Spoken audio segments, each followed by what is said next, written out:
કે આમ આદમી પાર્ટીમાં ભંગાણની શક્યતા? આ ભંગાણની વાત છે, માત્ર મીડિયા ચલાવતું હોય એવું લાગી રહ્યું છે. ક્યાંય પણ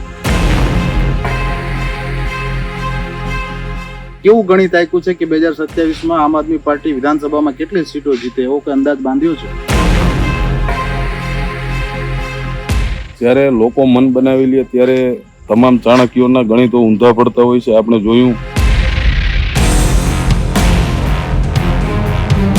2027ના વિધાનસભા ચૂંટણી જંગમાં આપ પાર્ટી માટે મુખ્ય હરીફ કોણ રહેશે? કે 2027માં ભારતીય જનતા પાર્ટી અને આમ આદમી પાર્ટી વચ્ચે જ મુખ્ય ટકરાવ રહેશે અને એ બંનેમાંથી જ કોઈ એક સત્તામાં.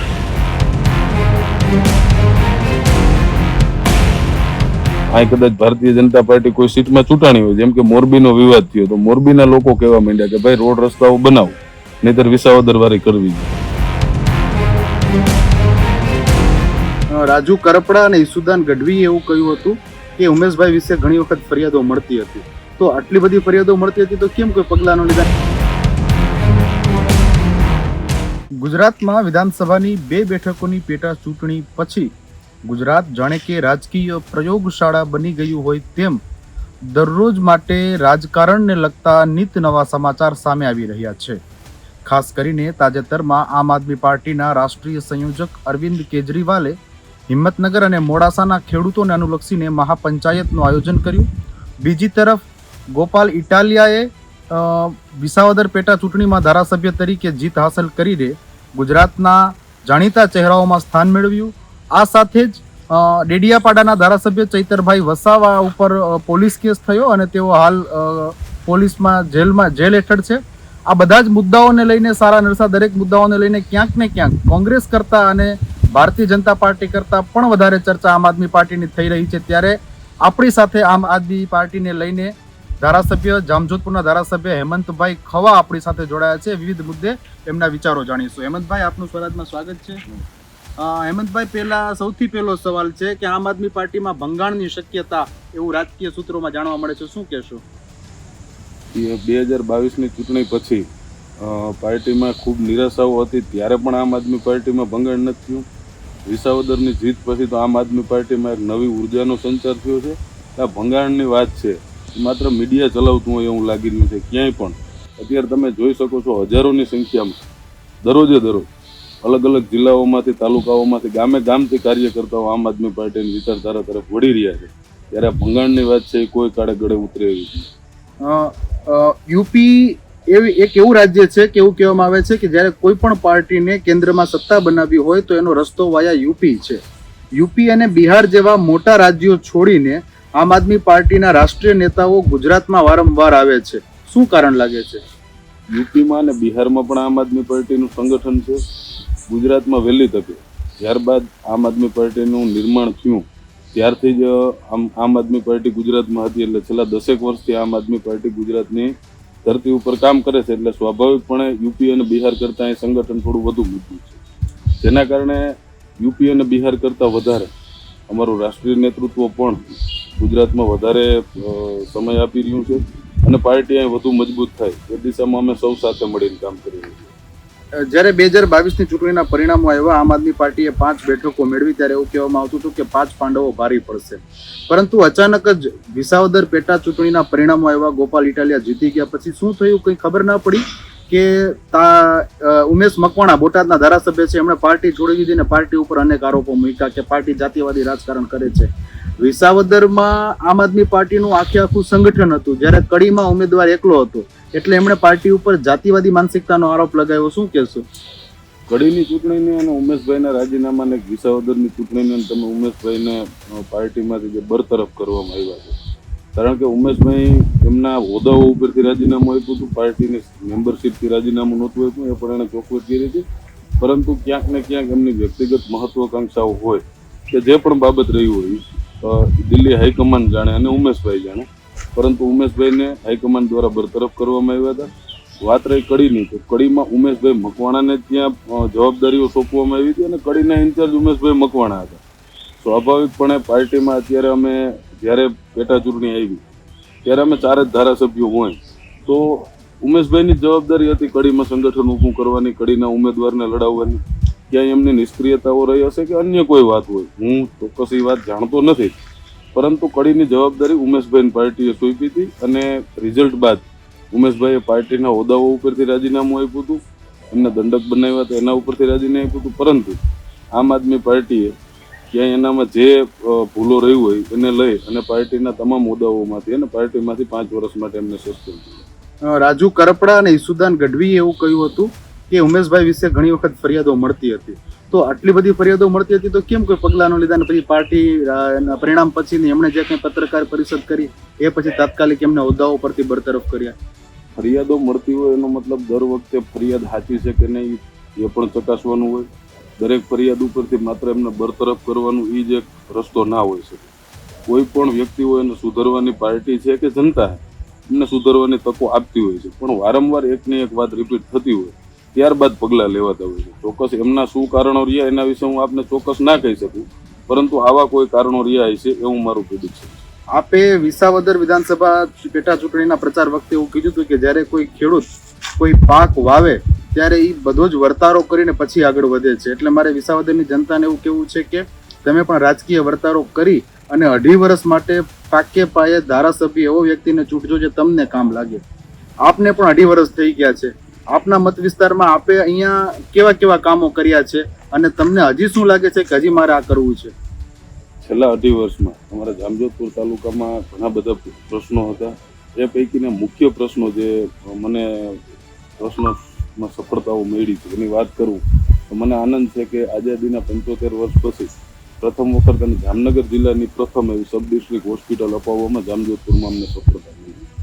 ત્યારબાદ 5 જેટલી એવી જગ્યાઓ હતી કે જ્યાં ચેક ડેમોની મોટા ડેમોની જરૂરિયાત હતી. તો એ 5 જગ્યાએ ડેમો પણ અમે મંજૂર કરાવ્યા છે. 115 કરોડથી પણ વધારે રકમનું અમે રોડ રસ્તાઓ મંજૂર કરાવ્યા છે. જ્યાં અવારનવાર ચોમાસા વખતે માણસોને તણાઈ જવાથી પણ જેમના મૃત્યુ થયા છે એવા લગભગ મેં 24 કરતાં પણ વધારે બ્રિજના કામો મને મંજૂર કરાવવામાં સફળતા રહી છે. મારા વિસ્તારમાં હંમેશા મને શિક્ષણ પ્રત્યે પહેલેથી લગાવ રહ્યો છે, એટલે 80 કરતાં પણ વધારે સ્માર્ટ ક્લાસ મારા વિસ્તારની શાળાઓમાં આજે લાગી ગઈ છે.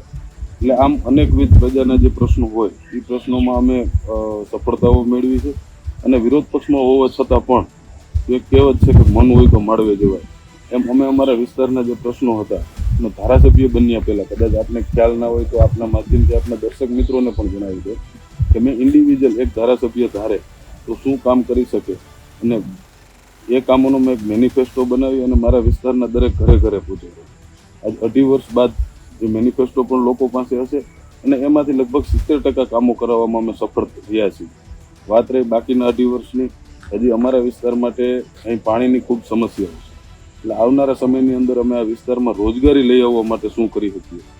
કોઈ મોટી કંપની લઈ આવવામાં સફળતા ના મળે, પણ નાની નાની કંપનીઓ અને નાના ઉદ્યોગો, ગૃહ ઉદ્યોગો જેવું સ્થાપિત અને આ વિસ્તારને રોજગાર કેવી રીતે મળે એ દિશામાં હજી હું કામ કરવા માંગુ છું. 2027માં શું વિઝન રહેશે આપનું? 2027માં મારું મુખ્ય વિઝન સૌપ્રથમ તો મારા વિસ્તારની જનતા જામજોધપુર અને લાલપુર મારી જે સીટ છે જેના લોકોએ મને 156 ભારતીય જનતા પાર્ટીની સીટો આવી ત્યારે પણ 10,000 જેવા માતબર મતોથી મને વિજેતા બનાવ્યો હતો. એટલે હંમેશાના માટે મારી પ્રાયોરિટી એ હોય છે કે હું જામજોધપુર અને લાલપુર વિસ્તારના જે વર્ષોથી પડતર પ્રશ્નો છે એ ચાહે દવાખાનું ખોલાવવાનું હોય, નવું 66 કેવી ખોલાવવાનું હોય કે એક સામાન્ય વીજના તાર બદલાવવાનું કામ હોય, આ દરેક કામો છે એને હું પ્રાયોરિટી આપતો હોઉં છું. પણ આવનારા સમયની અંદર આમ આદમી પાર્ટી છે એ ખૂબ મજબૂતાઈથી આગળ વધી રહી છે એ જોતા ચોક્કસ એવું લાગી રહ્યું છે કે 2027માં બદલાવ નક્કી છે. 2027માં બદલાવ નક્કી છે. શું લાગે છે, કેવી અપેક્ષા રાખી છે અને કેવું ગણિત આપ્યું છે કે 2027માં આમ આદમી પાર્ટી વિધાનસભામાં કેટલી સીટો જીતે એવો કોઈ અંદાજ બાંધ્યો છે? જ્યારે લોકો મન બનાવી લે ત્યારે તમામ ચાણક્યોના ગણિતો ઊંધા પડતા હોય છે. આપણે જોયું લોકસભાની ચૂંટણીના રિઝલ્ટો પણ આપણે જોયા. હું અમારી જ પાર્ટીની વાત કરું તો પંજાબમાં પણ જોયું કે 117માંથી 92 જેટલી સીટ આમ આદમી પાર્ટી જીતી હતી. દિલ્હીમાં પ્રથમ વખત 49 દિવસની સરકારમાં આમ આદમી પાર્ટીની ઓછી સીટો આવી હતી. ત્યારબાદ 70માંથી 67 સીટો આમ આદમી પાર્ટીને દિલ્હીના લોકોએ આપી હતી. એમ ચોક્કસ અમને વિશ્વાસ છે કે આવનારા 2027ના ઇલેક્શનમાં ગુજરાતના લોકો જે છેલ્લા 30 વર્ષના શાસનથી ખરેખર કંટાળી ગયા છે, પરંતુ મજબૂત વિકલ્પ ના હોવાના કારણે પાછલા 10 વર્ષોની વાત કરીએ તો પાછલા 10 વર્ષોથી મજબૂત વિકલ્પ ના હોવાના કારણે ભારતીય જનતા પાર્ટી સત્તામાં આવતી હતી. જ્યારે લોકોને આમ આદમી પાર્ટીનો મજબૂત વિકલ્પ આવ્યો છે તો 27માં ચોક્કસ પરિવર્તન આવશે અને આમ આદમી પાર્ટી છે એ સત્તાના સૂત્રો સંભાળે એવું કહું તો પણ અતિશયોક્તિ નહીં. આપે કહ્યું કે 2027માં આમ આદમી પાર્ટી ગુજરાતમાં સત્તાની સુકાન સંભાળશે, તો 2027ના વિધાનસભા ચૂંટણી જંગમાં આપ પાર્ટી માટે મુખ્ય હરીફ કોણ રહેશે, કોંગ્રેસ કે ભાજપ? સ્વાભાવિકપણે અત્યારે ભારતીય જનતા પાર્ટીની સરકાર છે અને હું કદાચ આમ આદમી પાર્ટીનો ધારાસભ્ય છું, કાર્યકર છું, એટલે હું કહું એના કરતાં અત્યારે ગુજરાતના લોકો કહે છે કે આવનારા સમયની અંદર ભારતીય જનતા પાર્ટી અને આમ આદમી પાર્ટીની જ મુખ્ય ટક્કર જોવા મળશે. એટલે કોંગ્રેસ ક્યાંય ચિત્રમાં દેખાશે પણ નહીં? સ્વાભાવિક કોંગ્રેસ છે એનું પ્રદર્શન 2022માં ખૂબ નબળું રહ્યું, ત્યારબાદ પણ 5 જેટલા ધારાસભ્યોએ પાર્ટી છોડી દીધી અને અત્યારે જે પ્રમાણે લોકોમાં આમ આદમી પ્રત્યે જે લગાવ જોવા મળી રહ્યો છે એ જોતા એ કેવું કાંઈ ખોટું નથી કે 2027માં ભારતીય જનતા પાર્ટી અને આમ આદમી પાર્ટી વચ્ચે જ મુખ્ય ટકરાવ રહેશે અને એ બંનેમાંથી કોઈ એક સત્તામાં આવશે. ભાજપ અને આમ આદમી પાર્ટીમાંથી કોઈ એક સત્તામાં આવશે. આજકાલ એક શબ્દ ખૂબ પ્રચલિત થયો છે, વિસાવદરવાળી કરવી છે, કઈ રીતે જુઓ છો?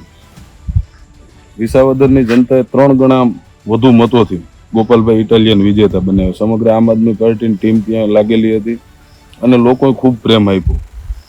આ લોકો જ કહે છે, આ સૂત્ર કોઈ આમ આદમી પાર્ટી નથી લેવી, પણ લોકો જ એવું કહે છે કે વિસાવદરવાળી કરવી જોશે. એટલે વિસાવદરવાળી કરવી જોશે એના કે ભાઈ તમે ગયા વખતે આ કદાચ ભારતીય જનતા પાર્ટી કોઈ સીટમાં ચૂંટાણી હોય, જેમ કે મોરબીનો વિવાદ થયો તો મોરબીના લોકો કહેવા માંડ્યા કે ભાઈ રોડ રસ્તાઓ બનાવો, નહીતર વિસાવદરવાળી કરવી જોઈએ. એમ જ્યાં ક્યાંય પણ અત્યારે લોકોને પરેશાની થાય ત્યાં સરકાર સામેનું આ લોકોએ બનાવેલું સૂત્ર છે કે વિસાવદરવાળી કરવી જોશે. એટલે સ્વાભાવિકપણે આ સૂત્ર છે એ લોકો ઉતારી રહ્યા છે અને આવનારા 2027માં આમ આદમી પાર્ટી છે એ મુખ્ય પાર્ટી તરીકે ગુજરાતમાં રહેશે. તો આ હતા આમ આદમી પાર્ટીના જામજોધપુર લાલપુર વિધાનસભા મત વિસ્તારના ધારાસભ્ય હેમંતભાઈ ખવા, કે જેમણે ચોક્કસપણે પાક્કો આશાવાદ વ્યક્ત કર્યો છે કે 2027માં ચૂંટણીનો જંગ મુખ્ય 2 રાજકીય પક્ષો એટલે કે કોંગ્રેસ અને ભાજપ વચ્ચે નહીં, પરંતુ ભાજપ અને આમ આદમી પાર્ટી વચ્ચે રહેશે અને આમ આદમી પાર્ટી અત્યારે જે પ્રદર્શન કરી રહી છે તેના કરતા પણ વધારે શ્રેષ્ઠ પ્રદર્શન કરી અને ગુજરાતમાં સત્તાનું સુકાન સંભાળશે અને પોતે આમ આદમી પાર્ટીના બેનર હેઠળ ચૂંટાયેલા છે એટલે પ્રજાનો દ્રોહ નહીં કરે, આમ આદમી પાર્ટીમાં જ રહેશે, બાકી બધી અફવાઓ છે એવું પણ એમણે કહ્યું છે. આવી જ રીતે અન્ય રીતે પણ આપણે મળતા રહીશું અન્ય નેતાઓ સાથે. અમારી ચેનલ સબસ્ક્રાઇબ કરવાનું ભૂલતા નહીં. અત્યારે બસ આટલું જ. ધન્યવાદ.